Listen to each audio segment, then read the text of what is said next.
기본적으로는 로지스틱에서 우리가 했던 방정식이 있었죠? 그 방정식을 학습하는 거예요. 기본은. 그래서 얘가 별다른 게 없어요. 방정식을 학습한다. 그 얘기입니다. 인공신경망. PDF가 내용이. 자, 텐서플로우고 케라스, 텐서플로우 구글에서 2015년도에 만든 인공신경망의 대표적인 알고리즘 패키지입니다. 거기 원래는 케라스가 기본적으로 있었어요. 별도로 있었는데 뒤에 구글이 텐서플로우로 합병을 했습니다. 케라스를. 자, 그래서 거기에 대해서 볼 건데 용어가 책에 있는 용어가 없네. 자, 방금 전에 얘기했듯이 인공신경망은 확률적 경사하강법을 이용한 로지스틱 회기를 우리가 학습하는 거. 그게 실제로는 인공신경망의 내용이에요. 별다른 게 없어요. 기본적인 인공신경망 뭐 ANN이라 합니다.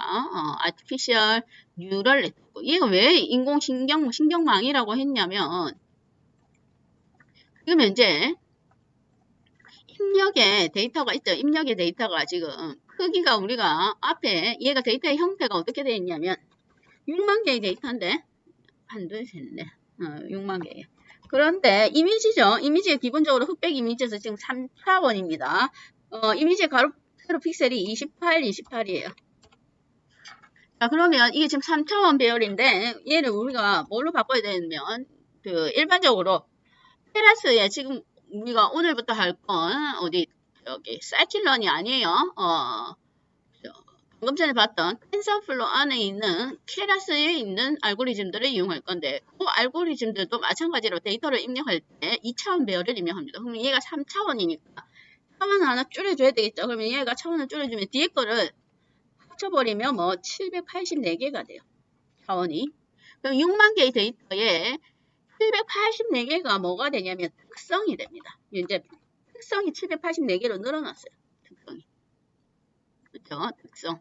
그 다음에 분류는, 클래스는, 분류는 얘가 데이터의 입력 데이터의 구조라 치면 그 다음에 타겟은 클래스 있죠? 분류는 클래스는 지금 분류는 10가지입니다. 10개. 이렇게 되는 거예요. 그러면 6만 개의 784개의 배열 요소를 가지고 방정식을 학습하는데 클래스는 분류는 10개다 이 말이에요. 그럼 얘가 로지스틱 회기를 이용해서 원래 방정식을 학습하게 되면 로지스틱 회기를 이용한 다중분류는 다중분류는 방식이 이거였죠. 뭐 클래스별로 뭘 만든다. 방정식을 학습하는 거죠. 방정식을 학습. 클래스별로 우리가 여기서 사용하는 클래스 방정식 이렇게 기본적으로 이렇게 되죠. AX 플러스 BX 플러스 뭐 CX 어쩌고저쩌고 쭉 가다가 맨 마지막에는 별편 한 개 더하기.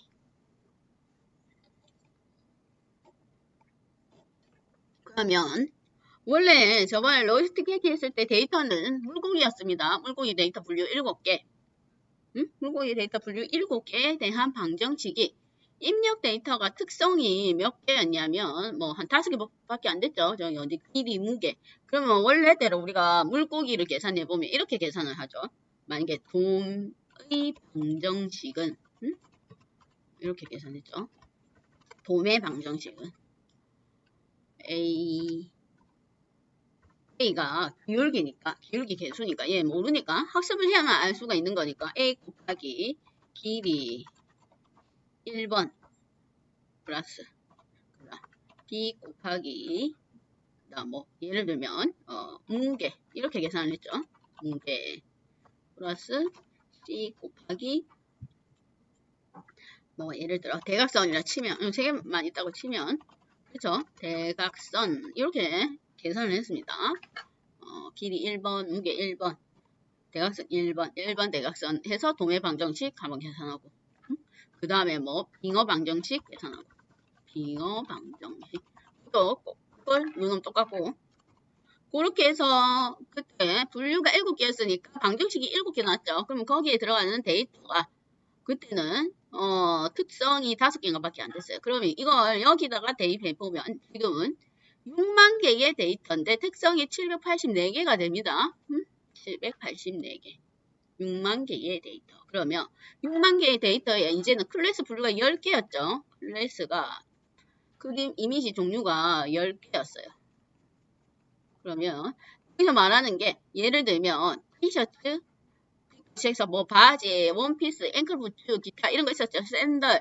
그러면 얘도 마찬가지로 클래스별로 뭐 분류 10개별로 방정식을 학습하는 거예요. 그런데 뭐 데이터가 특성이 방정식에 들어가는 값들이 뭐 784개다 이 얘기입니다. 784개. 오케이? 그러면 이렇게 되는 거죠. 방정식이 이제 리스트는 만약에 티셔츠 방정식 여기 그림에 있는 것처럼 티셔츠 G 이렇게 해놨네요. 티셔츠 방정식 G는 뭐 A 곱하기 X 1번 플러스 B 곱하기 X 2번 이렇게 되죠. 쭉 가다가 쭉 가다가 마지막에는 784번이 있다 이 말이에요. 784번. 뭐 ABCD가 한 바퀴 돌고 784개까지 돌려면 뭐 하다가 이제 A에도 1, 2, 3, 4를 붙여야 되죠. 예를 들면 저기 뭐지 기울기가 784개가 있어야 됩니다. 기울기도 A 곱하기 뭐 맨 마지막 자료는 X 784번째 플러스 별편 이렇게 되는 거죠. 티셔츠 하나 계산. 그럼 이런 게 뭐 방정식이 10개가 있어야 되겠죠. 클래스가 10개니까. 분류가 10개니까 10개가 필요하다. 이 말이에요. 그럼 어쨌든, 여기 보세요. 방정식이 이제, 방정식에 들어갈 X값이 784개가 된다. 이 말은 엄청 복잡하다. 그 얘기죠. 그래서 그게, 이걸 다 곱하고, 다 각각의 입력 데이터 784개를 방정식에 다 포함을 시키다 보니까, 뭐, 생긴 게 이제 완전히 거미줄, 촘촘한 거미줄처럼 엄청나게 복잡하게 생겼습니다. 복잡하게. 그래서 생긴 게 인간의 뭐 신경 뉴런 같이 생겼다 해서 그냥 뭐 인공신경망이라고 하는 거예요. 인간의 뇌에 뭐 비슷한 기능을 하는 게 아니고 단순한 방정식을 학습하는데 많이 학습하는 거죠. 지금 데이터가 많다 이 말이 방정식이 들어가는 기울기와 데이터가 많을 뿐이에요. 그래서 복잡하게 얽혀 있다고 해서 인공신경망입니다. 다른 건 없습니다. 그게 다예요. 그게 인공신경망. 그래서 첫 번째 인공신경망, 단순한 인공신경망은 이름이 ANN입니다. ANN. Artificial Neural Network예요. 자, 그냥 단순합니다. 확률적 정사하강법을 사용합니다. 기본적으로. 그러니까 인공신경망 지금 우리가 하고 있는 딥러닝은 다 기본적으로 확률적 정사하강법이에요. 그런데 확률적 정사하강법도 종류가 있어요. 그래서 그것도 나중에 보면 기본은 어쨌든 확률적 경사항법 우리 앞에 확률적 경사항법 했죠. 기울기를 찾아 내려가는데 기울기를 조금씩 수정하면서 기울기를 조금씩 움직이면서 최적의 기울기 뭐 방정식을 찾는 게 확률적 경사항법이었습니다. 그 다음에 거기서 데이터의 훈련 세트를 다 이용할 때 뭐 한 개씩 꺼내오는 거 한 개씩 한 개 계산해보고 그 다음에 방정식의 기울기를 계산하고 또 하나 꺼내어서 방정식의 기울기를 조정하고 그런 게 확률적 경사하강법이에요. 기본적으로 확률적 경사하강법을 이용한 로지스틱 회계가 인공신경망인데 지금 현재 패키지가 다르다 보니 사용하는 메서드 같은 게 조금 차이가 있을 뿐 앞에 했던 우리가 로지스틱 회계와 거의 같은 내용이라고 볼 수가 있습니다. 그러면 우선 조금 용어가 달라요. 같은 내용인데. 그러면 한번 볼게요. 인공신경망에서는 여기 데이터가 얘를 있죠. G가 방정식이죠. G가 방정식인데 우리가 지금 현재 클래스가 10개, 분류가 10개니까 방정식이 총 10개가 필요합니다. 자, 출력 때는 아웃풋 때는 실제로 마지막에 우리가 얘가 1번인지 2번인지를 분류할 때 나오는 이 분류 개수 있죠. 그거를 분류층을 우리 인공신경망에서는 뭔가 단위를 다 층이라고 불려요. 그럼 여기를 출력층이랍니다. 출력층. 그 다음에 출력층이 뭘로 구성되어 있냐면 구성 요소들을 뉴런 또는 유닛이라고 합니다. 그럼 얘가 방정식이 각각의 방정식 있죠?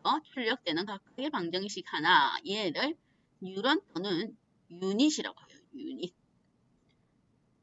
그게 모여서 지금 출력증을 이루고 있습니다. 출력, 그 다음에는 입력 데이터의 개수 있죠? 뭐 특성의 개수.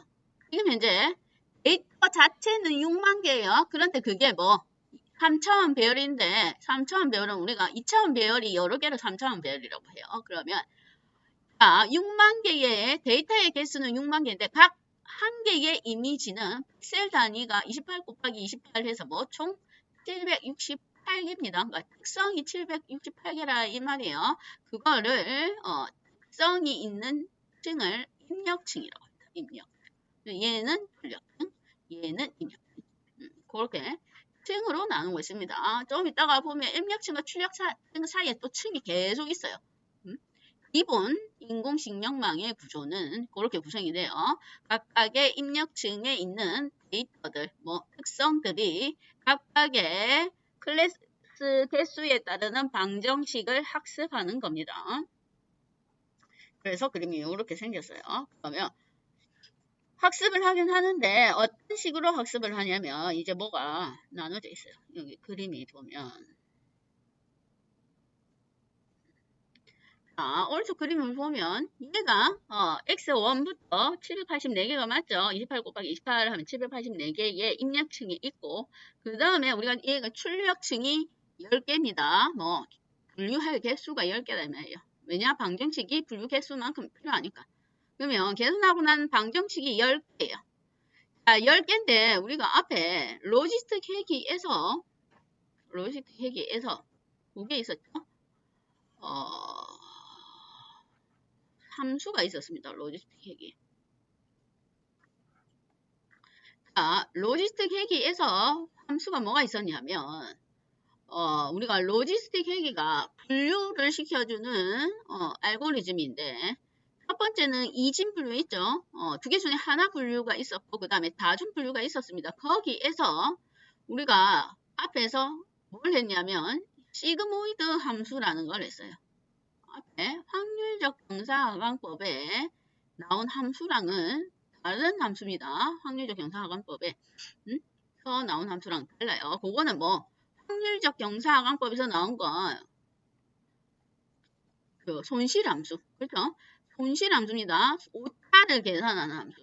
확률적 경사하강법이 뭐 오차를 조금씩 줄여가면서 기울기를 조금씩 줄여가면서 방정식을 학습하는 거였는데 거기서 나온 오차를 뭐 실제 예측 데이터와의 차이 값을 계산해 주는 게 손실함수였어요. 그거 아니에요. 그거랑 다른 내용입니다. 그러면 로지스틱 함수에서의 로지스틱 회기에서 시그모이드 함수는 뭐였냐면 우리가 로지스틱 회기에서는 분류를 하는데 분류가 원래 분류에 하면 정확도가 있었죠. 그럼 정확도는 0과 1 사이의 값이 나와야 되는데 분류를 하게 되면 뭐가 방정식을 학습해서 방정식의 결과를 보면 방정식은 0과 1 사이가 아니죠. 마이너스일 때도 있고 큰 양수일 때도 있습니다. 그래서 그걸 확률 값으로 변환해주는 함수가 시그모이드 함수였어요. 그 함수를 시그모이드 함수 또는 로지스틱 함수라고 부릅니다. 저번 시간에 했던 확률적 경사하강법에서는 얘가 로지스틱 손실 함수예요. 이름이 달라요. 그럼 얘는 뭐 방정식을 확률로 변환해주는 함수가 시그모이드 함수입니다. 그래서 이진 분류, 두 개 중에 한 개에서 분류하는 건 시그모이드 로지스틱 함수였고 다중 분류에서는 소프트맥스 함수를 사용을 했어요. 소프트맥스 함수는 클래스별로 각각의 분류별로 확률값을 변환을 해줬습니다. 그래서 그걸 우리가 한번 확인을 해봤어요. 그러면 여기서 사용하는 마지막에 뭐 스코어를 측정할 때 거기서 사용하는 함수는 소프트맥스 함수입니다. 다중 분류일 때는 이진 분류일 때는 시그모이드 함수예요. 그러면 얘는 출력층에서 실제로 우리가 값을 분류를 하게 되죠. 스코어를 측정하게 됩니다. 그럼 뭐 소프트맥스 함수를 사용한다 이 말이에요. 그게 앞에 로지스틱 회기에서 사용하는 함수랑 똑같아요. 그게 표현을 조금 다르게 했을 뿐이에요. 입력층의 데이터를 가지고 입력층에 있는 모든 특성을 10개의 출력층 개수만큼 방정식을 구하는데, 이러면 방정식을 구하는 거죠. G값은 무한대의 마이너스에서 무한대의 양수값이 나올 수가 있습니다. 그걸 확률로 변환을 해줘야 되겠죠. 그래서 다중분류니까 softmax 함수를 사용한다. 그 얘기예요. 만약에 두 개 중에 하나 분류하는 이진 분류면 뭐 시그모이드 함수를 사용하면 됩니다. 어쨌든 활성, 그거를 인공신경망에서는 활성함수라고 부릅니다. 활성함수. 그러니까 현행 방정식 결과를 정확도로 바꿔주는 거, 확률로 바꿔주는 게 활성함수라고 볼 수가 있습니다. 로이스트 핵에서 사용했던 시그모이드 또는 소프트맥스를 사용한다. 자, 그래 놓고 얘를 내용을 보겠습니다. 그러면 얘는 용어는 했었죠. 방금 전에 했고 순서가 있어요. 순서. 자, 텐서플로 아래에 있는 패키지 중에 케라스라는 패키지를 사용을 합니다. 케라스. 얘가 순서가 거의 비슷해요. 앞에 우리가 사이킨런에서 사용했던 모델은 알고리즘들은 순서가 뭐가 있냐면 모델 객체를 하나 만들죠. 해당 클래스를 가지고 와서 그 다음에 메서드를 활용해서 훈련을 시켰습니다. 그 다음에는 프레딕트 해서 예측을 하거나 스코어 메서드를 이용해서 각 훈련 데이터, 검증 데이터, 테스트 데이터의 스코어를 측정을 했습니다. 그러면 얘들은 거의 비슷해요. 그런데 얘가 아까 제가 층단위라고 했어요. 층단위, 인공신경망은. 그래서 지금 입력 데이터가 있는 층을 입력층이라고 부르고, 그 다음에 출력시키는 층을 출력층이라 불러요. 분류하는 층을 말하는 거예요. 지금 현재는 입력층과 출력층이 있지만 조금 이따가 하면 중간에 막 층이 생겨요. 층 단위로. 그래서 얘는 층이라고 합니다. 용어를. 그러면 맨 처음에 층을 만들어야 되겠죠? 자, 층을 만듭니다. 그러면 케라스의 레이어즈, 왜냐면 층이니까 층이 나중에는 얘가 지금 현재는 우리가 층 한 개, 입력 데이터, 출력층, 입력층, 출력층, 실제로는 입력층을 층으로는 안 써요. 그냥 그런데 다 층 단위니까 입력층이라 하는데 일반적으로 층이라 하면 출력층을 의미를 합니다. 그러면 출력층도 나중에 여러 개가 나올 수가 있습니다. 중간에 층이. 그래서 층을 먼저 만들어야 돼요. 층. 그러니까 층이 여러 개 겹치겠죠? 그래서 레이어라는 패키지에 있습니다. 그러면 레이어.tense 해서 층을 만들 거예요. 자, 첫 번째 인수값. 여기가 좀 인수값이 많아요. 그럼 인수값은 뉴런 개수예요. 개수인데 개수 뭐 말이야. 뉴런 개수 뭐 분류 개수다 이 말이에요. 클래스 개수, 클래스. 출력할 클래스 개수입니다. 그러면 우리가 지금은 분류가 10개니까 첫 번째 인수값은 10개 해서 오면 됩니다. 그 다음에 액티베이션이 활성함수 쓸 거예요. 출력층에서 함수 얘는 정해져 있죠. 이진 분류면 시그모이드 함수고 다중 분류면 소프트맥스 함수입니다. 이건 정해져 있어요. 자, 세 번째 인수는 입력 데이터의 크기 말이에요. 크기 뭐 특성 개수다 이 말이에요. 우리는 784개입니다. 6만 개의 전체 데이터 개수 중에서 입력 특성 개수는 784개, 28 곱하기 28 그렇게 해서 사용을 합니다. 그러면 층을 먼저 만들어 놓고 그 다음에 뭘 생성하냐면 모델 객체를 생성을 합니다. 모델 객체는 앞에 우리가 사이클런에서 사용했던 그 클래스를 가지고 와서 모델 객체 생성하는 것처럼 생성을 합니다. 자, 그게 시퀀셜 안에 줄 인수값은 만들어진 층이에요. 만들어진 층을 입력하면 됩니다. 그 다음에는 중요한 게 얘가 뭐가 인수값이 많아요. 세 번째는 이제 모델을 생성하고 나서 이제 모델에 대한 설정을 해줘야 됩니다. 그러면 설정은 뭐냐면 컴파일 메서드인데 여기에 인수값이 뭐가 있냐면 로스는 손실함수 종류예요. 손실함수. 앞에 써있죠. 확률적 경사항법에서 오차에 대한 값을 계산해 준 게 손실함수라고 했습니다. 그래서 저번에 우리가 앞에 확률적 경사항법에서의 손실함수는 뭐였냐면 크로스 엔트로피. 크로스 엔트로피가 손실 함수였어요. 그럼 이진 분류에서의 손실 함수는 바이로닉 크로스 엔트로피였고, 그래서 그걸 그냥 일반적으로 로지스틱 손실 함수라고 했습니다. 그냥 로지스틱 함수랑 로지스틱 손실 함수랑 달라요. 로지스틱 손실 함수입니다. 요걸 입력해 줘야 돼요. 로지스틱 손실 함수. 그 다음에 다중 분류일 때는 카테고리컬 크로스 엔트로피예요. 카테고리컬 크로스 엔트로피. 그러니까 이중 분류면 이걸 쓰고 다중 분류면 카테고리컬 크로스 엔트로피를 사용하면 됩니다. 그러니까 지금 여기서 함수를 설정해야 될 게 두 개가 있죠. 맨 처음에 층 만들 때에 출력층에 필요한 활성 함수 쓰고, 그 다음에 모델을 설정할 때 필요한 로스 손실 함수를 또 추가적으로 해줘야 돼요. 왜냐하면 얘는 확률적 경사항법을 사용하기 때문에. 그래서 그렇습니다. 확률적 경사항법. 자, 그 다음에 매트릭스는 얘가 우리가 훈련을 하면서 출력을 할 수가 있습니다. 뭘 볼 거냐면 손실률을 출력할 수 있어요. 손실률. 그래서 그거 출력할 건지 말 건지 그걸 지정해 주면 돼요. 모델 설정에서. 그 다음에 여기에 저기 손실함수 종류에 이진 분류는 0 아니면 1이니까 상관이 없는데, 다중 분류일 때가 뭘로 이제 출력이 여기 클래스가 뭘로 설정되어 있는지, 타깃이 뭘로 설정되어 있는지에 따라서 명의 이름이 다릅니다. 자, 그냥 카테고리 컬 언더바 크로스 엔트로피 이러면 우리가 지금 이제 분류가 있죠. 우리가 분류가 0부터 10까지 해서 분류가 지금 클래스가 10개예요. 클래스 10개. 뭐 0, 1 얘가 뭐 각각의 저게 뭐 원피스인지 티셔츠인지 그건 모르지만 어쨌든 얘네들은 걔가 원피스인지 티셔츠인지 몰라요. 그냥 숫자로만 인식하기 때문에. 그래서 돌려주는 값도 당연히 숫자입니다. 그러면 원래는 이렇게 구성되어 있죠. 6, 7, 8 각각 해당 클래스별로 6,000개씩 데이터가 지금 섞여져 있습니다. 그런데 지금 우리가 현재 타겟은 바로 직접 이게 6,000개 이렇게 섞여져 있는 것들이 6,000개가 있죠. 분류의 종류가 10종류다 이 말이에요.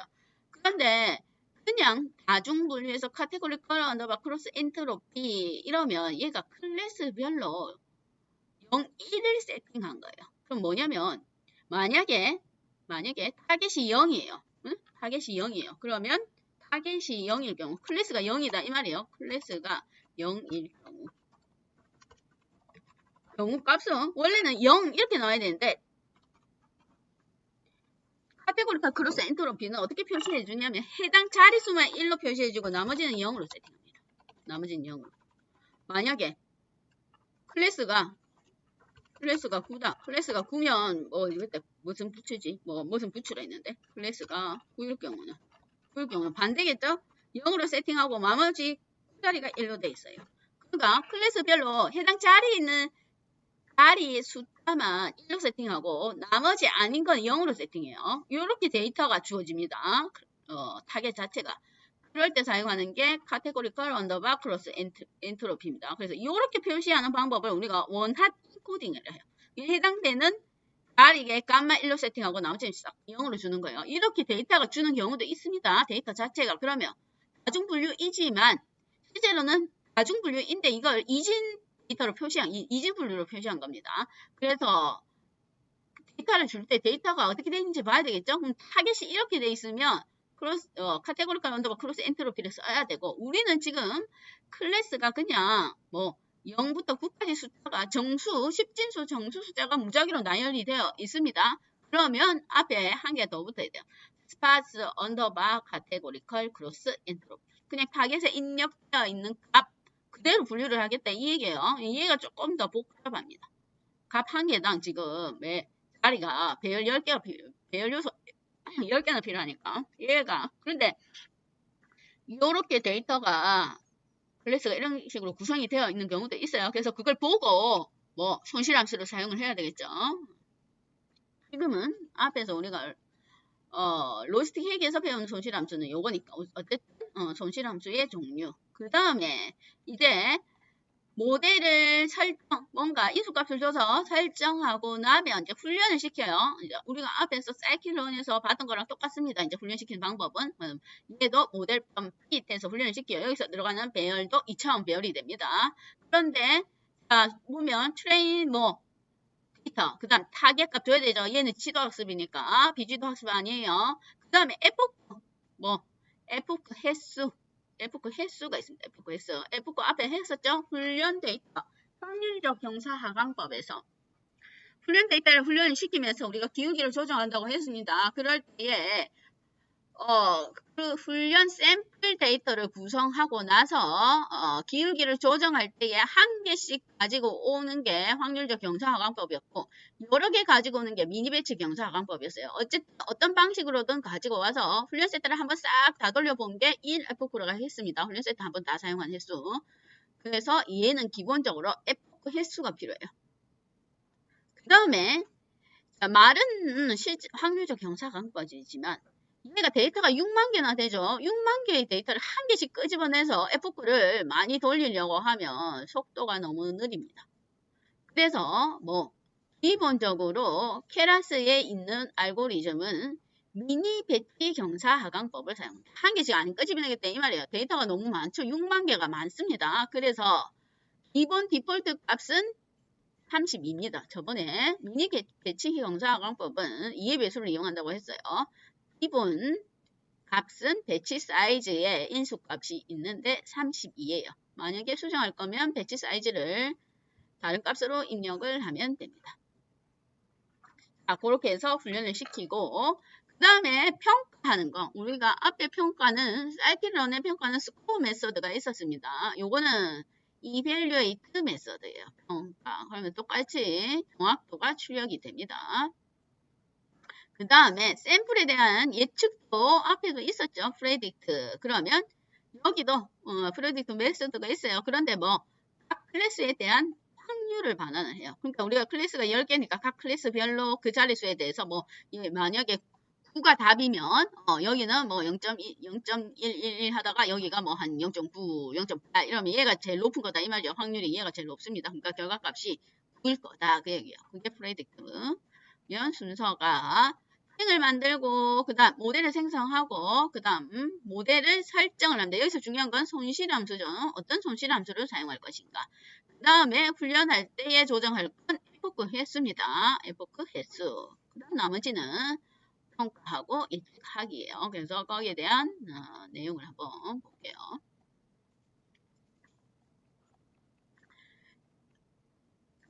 데이터가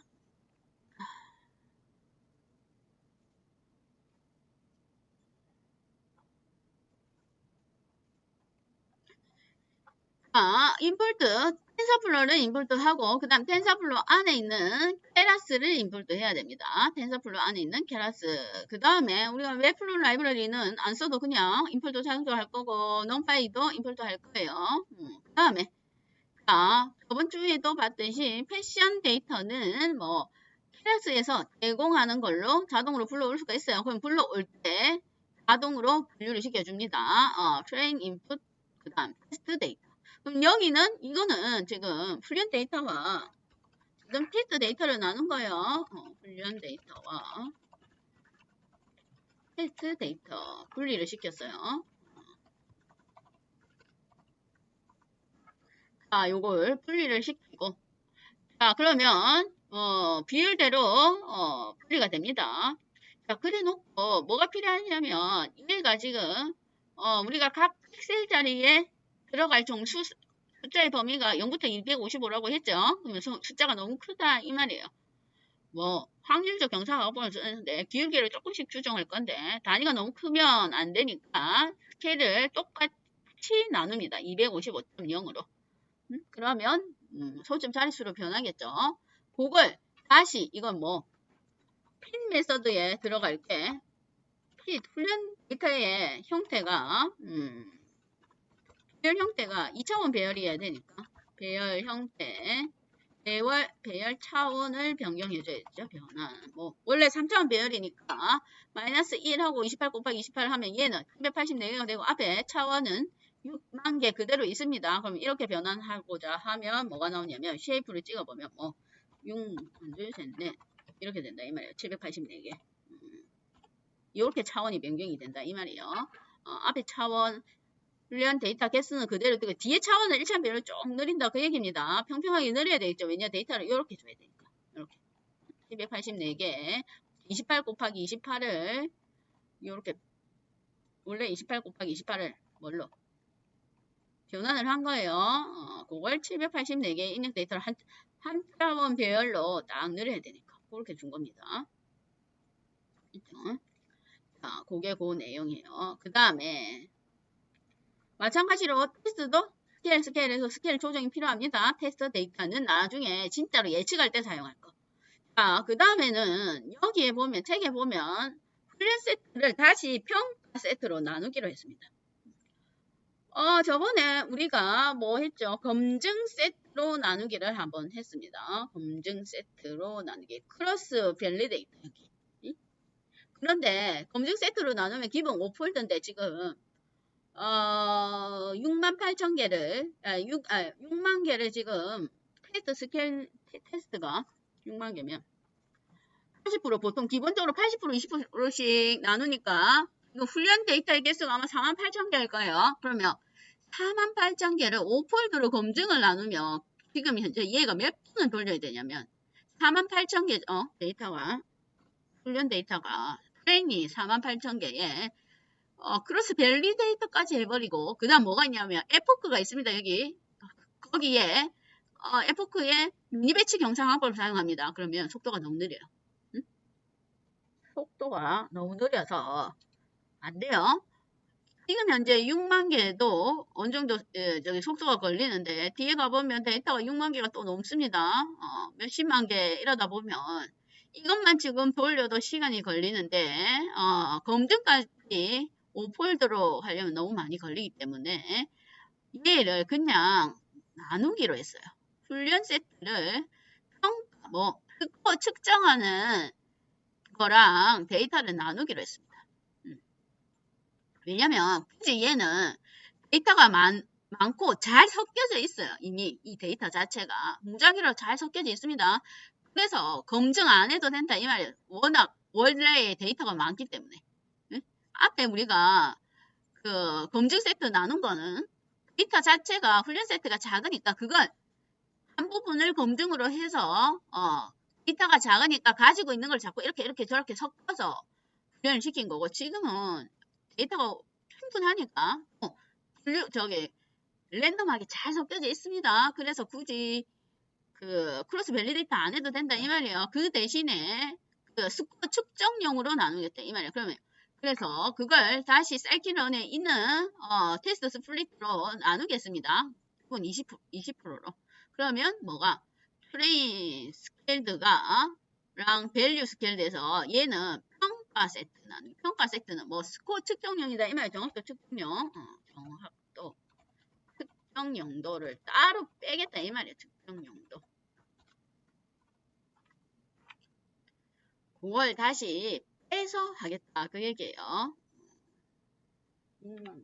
개수를 잠깐만요. 개수가 맞나? 개수가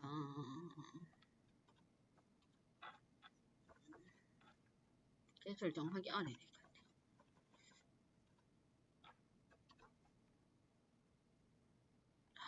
여기가 이거 다 하는 게 뭐 있는지 까먹었네. 추석 처리하는 게 이게 뭔지 모르겠네. 무섭다. 자, 우선은 데이터가 여기서 몇 개인가 봅시다. 여기서 나누고 나서 트레인 스케일드하고 그 다음에 트레인 타겟은 볼 필요 없고 아니 그냥 봅시다. 자, 완전히 나눈 거 있죠? 트레인과 그 다음 밸류 여기서는 얘가 6만 개니까 그것도 나눴으니까 원래 이게 몇 개지? 여기를 봐야 되겠네. 트레인 여기서의 이것도 봐야 되겠네. 정확하게 프린트 트레인 쉐이프 안 찍으면 큰일 납니다. 처음에 클래스에서 들고 올 때의 데이터 개수하고 그 다음에 분류 세트 나눈 것만 확인 좀 해볼게요.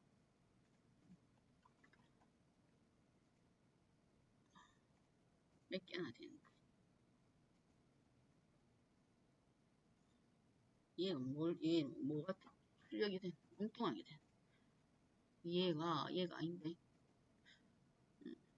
다른 걸 실행시켰네. 매크로시가 얘가 여기 같네.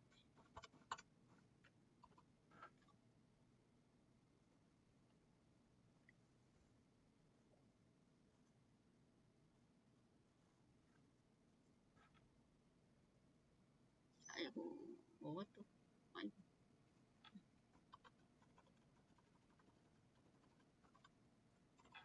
다시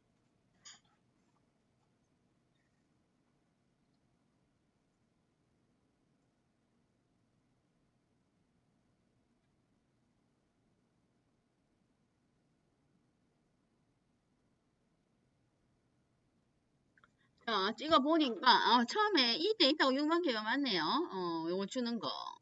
훈련 세트. 클래스에서 훈련 세트 트레인 인풋을 넘겨줄 때 벌써 6만 개입니다.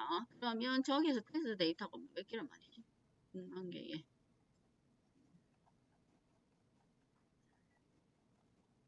6만 개에.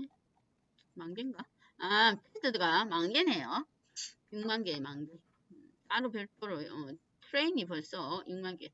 자, 6만 개를 다시 뭘로 나누냐면, 방금 전에 훈련 데이터로 20%씩 분리를 했죠. 그래서 뭐, 분리한 게 48,000개입니다. 그 다음에, 뭐, 리세이브 했죠. 그러니까 48,000에 784개. 그 다음, 타겟은, 뭐, 플러스 분류값은 48,000개 맞죠? 48,000개, 48,000개. 그렇게 나눠져 있습니다. 자, 그러고 나서 이제 측정 연도 나눴고 첫 번째가 아까 밀집층을 생성한다고 했어요. 층 그러면 출력할 게 지금 10개입니다. 이게 층이 출력층의 개수였죠. 출력층 유련의 개수. 지금 분류가 10가지인가 그거고 그 다음에 액티비션이 활성함수가 softmax라고 했어요. 다중 분류이기 때문에 그 다음에 인풋 형태를 보세요. 인풋 형태. 인풋 쉐입은 28 곱하기 28 해서 784. 데이터 한 개로 치면 우리가 데이터가 한 개의 데이터를 기준으로 봤을 때는 걔가 1차원 배열입니다. 차원을 쭉 늘렸죠. 리셋했기 때문에 그래서 784개. 그게 층을 생성하는 거예요. 층. 우리가 얘를 층을 뭐라고 하냐면 출력층이라고도 하고 이름을 뭐 밀집층 이렇게도 불러요. 출력층이라고도 하고 왜냐면 촘촘하게 각각의 방정식을 계산하는데 데이터 값이 촘촘하게 형성이 되어 있다고 해서 밀집층 또는 이름을 밀집층 또는 완전 연결층 이렇게도 부릅니다. 완전 연결. 모든 데이터가 다 방정식과 연결이 되어 있습니다. 완전 연결. 얘를 이렇게도 부르기도 합니다. 완전 연결층. 그 다음에는 모델을 생성해야 된다고 했죠. 그러면 모델을 생성하는 데에 만들어진 층을 넘겨주면 돼요. 그 다음에 모델을 설정한다고 했습니다. 그래서 이게 중요한 게 손실함수. 우리가 타깃 형태가 0에서 9까지 이루어진 정수 형태이기 때문에 뭐 스파스 카테고리컬 크로스 엔트로피예요. 다중 분류인데 데이터가 타겟이 정수 이진 데이터가 아니고 정수 형태로 형성이 되어 있습니다. 그 다음에 에크로시 매트릭스 이퀄 에크로시 하면 손실률도 출력을 해준다 이 말이에요. 손실 함수에 의해서 계산된 뭐 손실률을 출력을 하겠다 이 말입니다. 정확도와 같이 손실률도 출력을 해주는 거예요. 자, 모델 서머리는 얘 필요한 매개 변수가 몇 개인지 확인을 시켜주는 거예요. 그래 놓고 하면 똑같죠. 트레인, 타겟, F9 횟수, F9 횟수를 줄 수가 있습니다. 5번. 기본적으로 책에 그냥 5번이나 되어 있으니까 실제로는 F9 횟수도 횟수값 하이퍼 파라미터예요. 우리가 조정을 해야 되는데 지금 현재는 5번만 해보죠. 당연히 F9 횟수가 올라가면 올라갈수록 훈련을 많이 하니까 과대적 합이 될 가능성이 있습니다. 그 다음에 뭐 평가하기 자, 모델 평가하기에 들어갈 인수는 따로 검증용을 나누었죠. 테스트 트레인을 다시 검증용으로 다시 나눴습니다. 그거 들어갈 거예요. 그거. 자, 그래서 여기까지 한번 확인을 해보죠. 여기까지.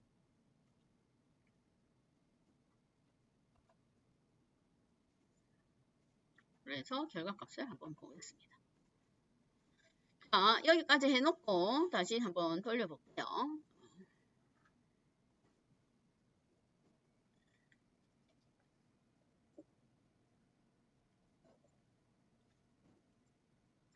자, 여기부터는 이제 에포크 횟수마다 뭘 보여주냐면 손실률과 그 다음에 시간, 그 다음에 정확도 그런 걸 표현해 줍니다.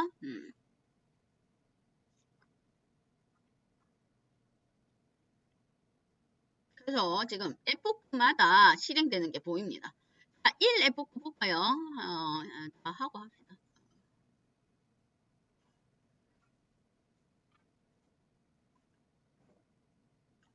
자, 내용을 보면 자, 여기에 아까 입력 데이터와 그 다음에 검증 나눈 거 보이고 그 다음에 요거 표시되는 모델 스캔샷 해서 레이어가 표시되고 뭐가 데이터가 보이죠? 그거는 아까 썸머리 함수를 실행해서 그래요. 요거 썸머리.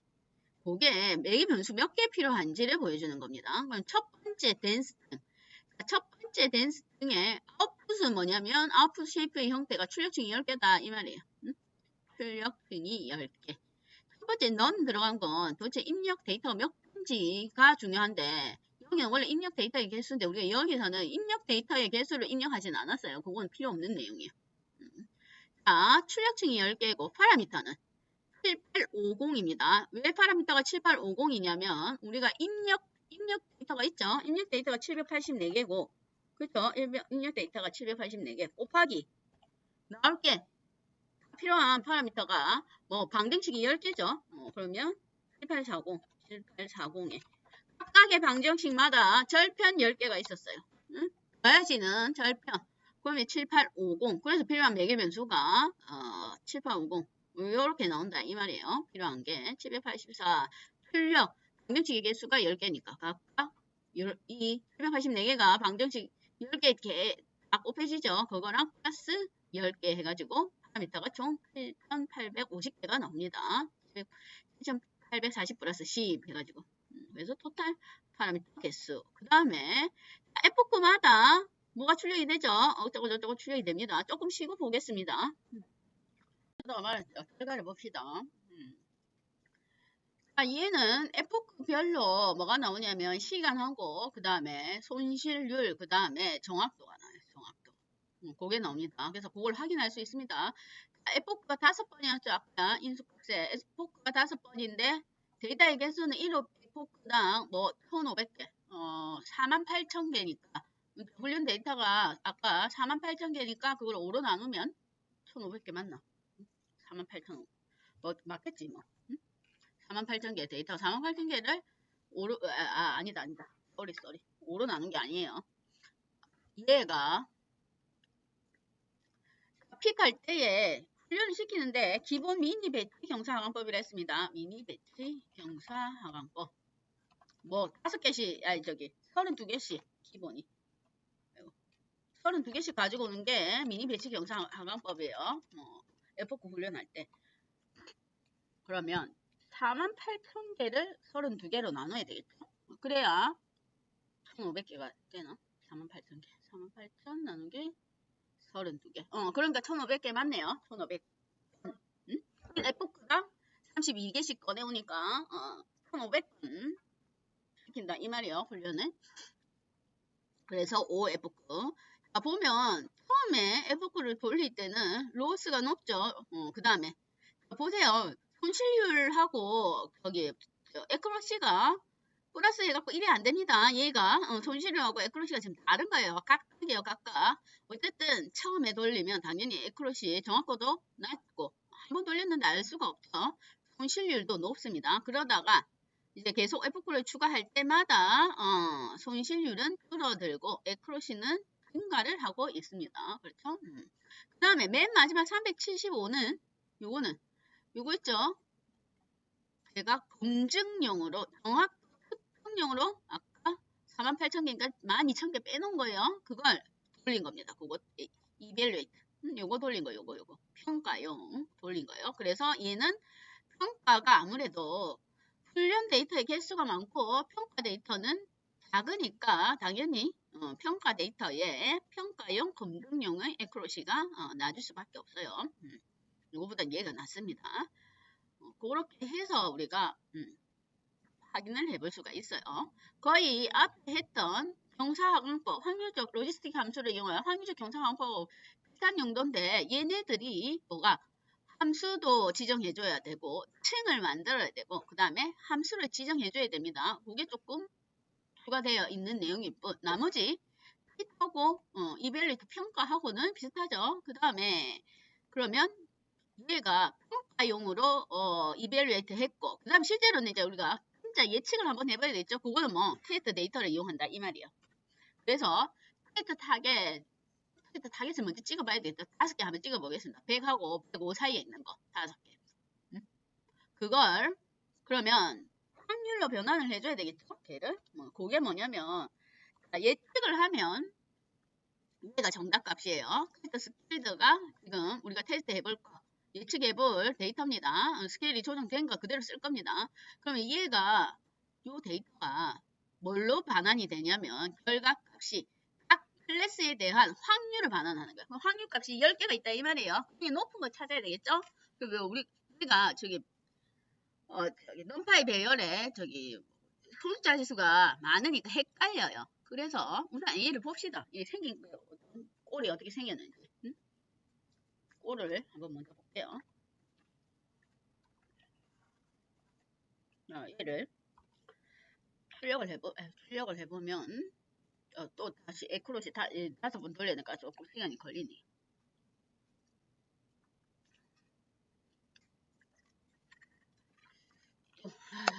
또 F4를 5번 해야 돼.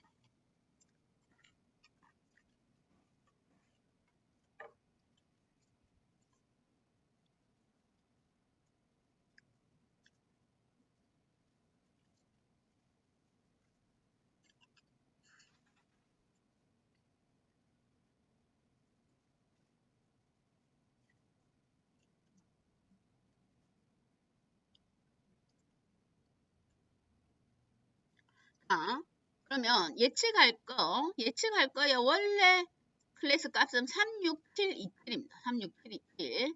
그런데 지금 현재 프레딕트 하면 각 클래스에 대한 확률을 반환해줘요. 그럼 각 클래스 0에 대한 확률, 1에 대한 확률, 2에 대한 확률, 9에 대한 확률 이걸 반환해준다 이 말이에요. 그럼 봅시다. 3이니까 0, 1, 2, 3 요게 확률이 높아야 되네요. 봅시다. 9.9면 얘가 거의 제일 높은 확률이죠. 8.9도 있지만 얘가 높네요. 그러니까 얘가 맞네요. 여기에 대한 값을 바로 주는 게 아니고 확률을 반환했죠. 그러면 얘가 보기 싫으니까 이거 다 찾아야 되니까 얘를 뭘로 하냐면 그 중에서 오름차순 그냥 정렬을 해버릴 거예요. 근데 얘가 값을 정렬하는 게 중요한 게 아니고 거기가 몇 번째 인덱스 위치인가가 중요하죠. 어떤 위치에 있는 게 확률이 제일 높은가 그게 중요하죠. 얘가 큰 값을 우리가 찾는 게 아닙니다. 여기가 큰 값이 있는 자리가 몇 번째 자리인가 그게 중요해요. 자, 그래서 ARG 넘파이 배열에 ARG 소트 하면 얘를 정렬해 주는데 이걸 지금 정렬해 주면 안 되죠.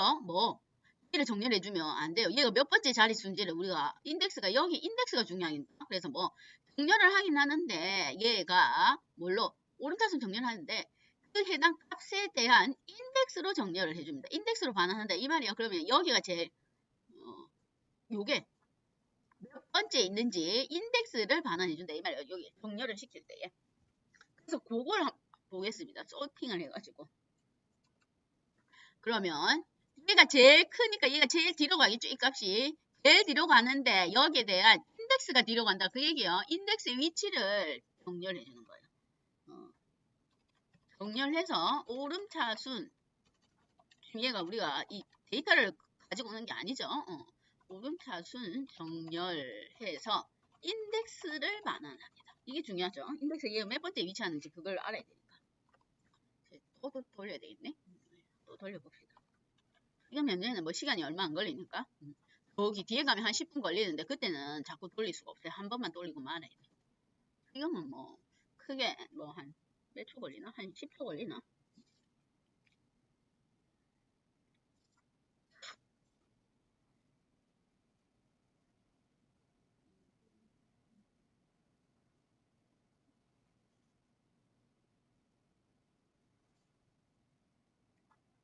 는 넘게 걸리겠네. 한 번, 1F구는 7초, 6초 이렇게 걸리네요. 한 30초 걸리겠네.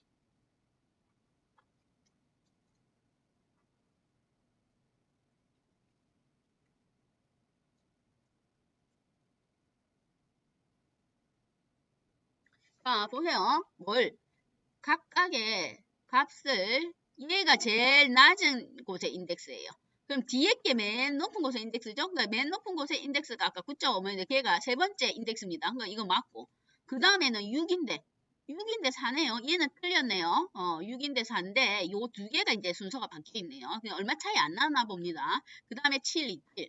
7, 2, 7. 맞죠? 그러니까 3, 6, 7, 2, 7인데 예측은 3, 4, 7, 2, 7. 그러면 5개 중에 아까 에큐러시가 거의 80%니까 한 개 정도 틀리는 게 맞습니다. 그렇게 해서 측정을 합니다. 우선 얘가 봅시다. 이게 우리가 저기 어디 손실함수라든지 다른 이수값을 변경해서 또 출력을 해봐야 되니까 요걸 복사해 놓을게. 맨 마지막 거 비교를 하기 위해서 비교. 자, 첫 번째는 기본 사용했습니다. 기본을 이용해서 요거 기본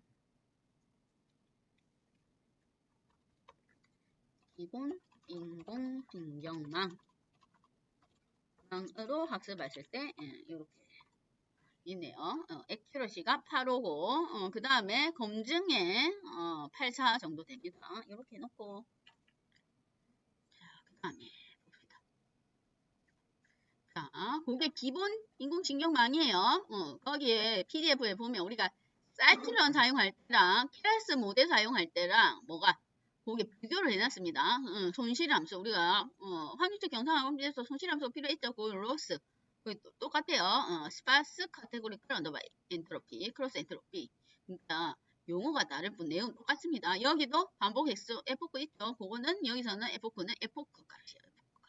P하고 스코어 P시 여기도 훈련 있죠. 훈련 평가는 여기서는 스코어 메서드인데 캐라스는 이벨레이트예요.